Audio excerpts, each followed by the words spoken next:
Bonjour à tous, que le Seigneur nous bénisse et nous accompagne encore pendant ce temps de méditation de la parole du Seigneur. Alors je vous invite à lire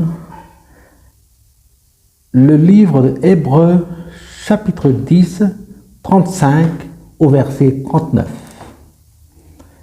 N'abandonnez donc pas votre assurance qui est porteuse d'une grande récompense.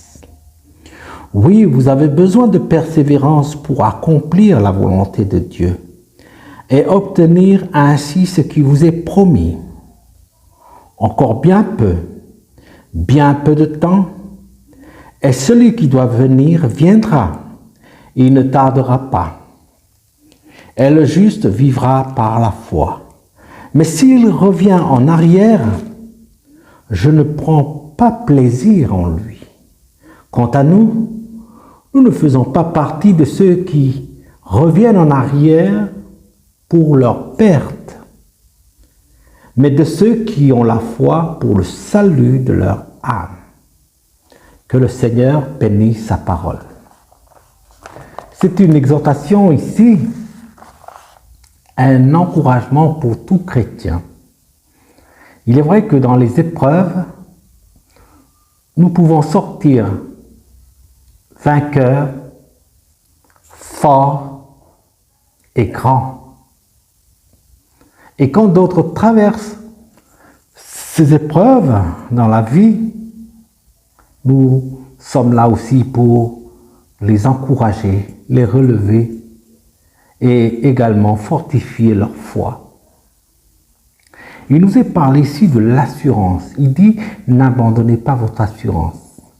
L'assurance que nous avons, c'est cette vie qui nous est proposée, qui nous est donnée par Dieu lui-même. C'est le salut en Jésus-Christ. C'est la vie éternelle en Jésus-Christ. Bien que parfois dans les épreuves, dans les difficultés, nous avons tendance à se relâcher.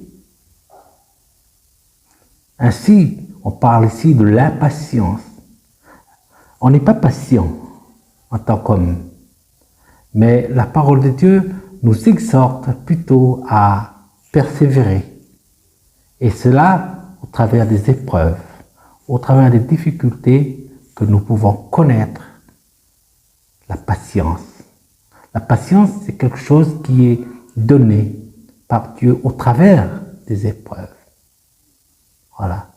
C'est comme ça que nous grandissons dans la foi, que nous devenons patients.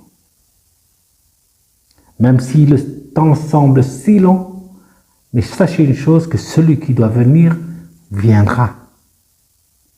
Et s'il revient, est-ce que tu l'attends? Es-tu prêt?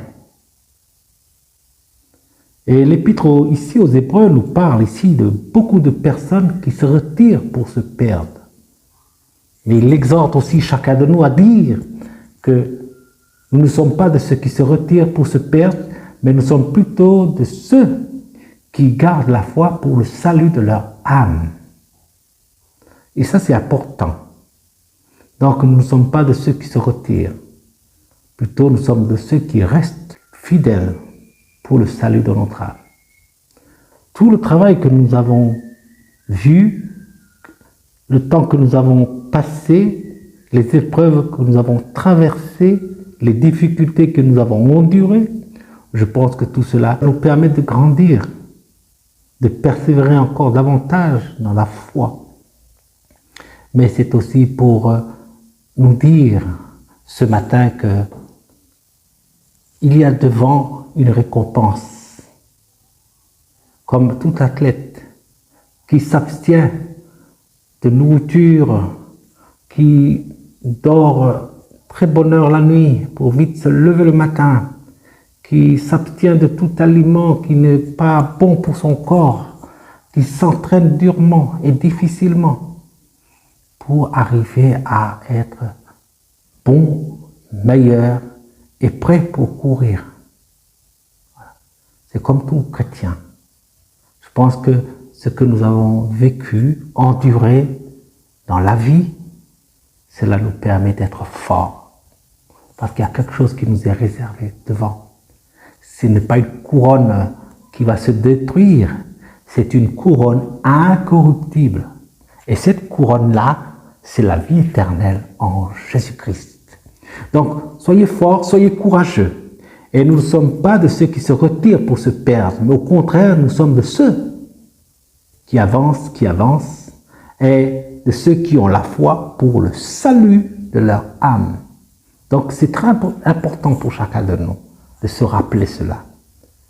Soyez forts, soyez fidèles et restez fidèles au Seigneur. Amen.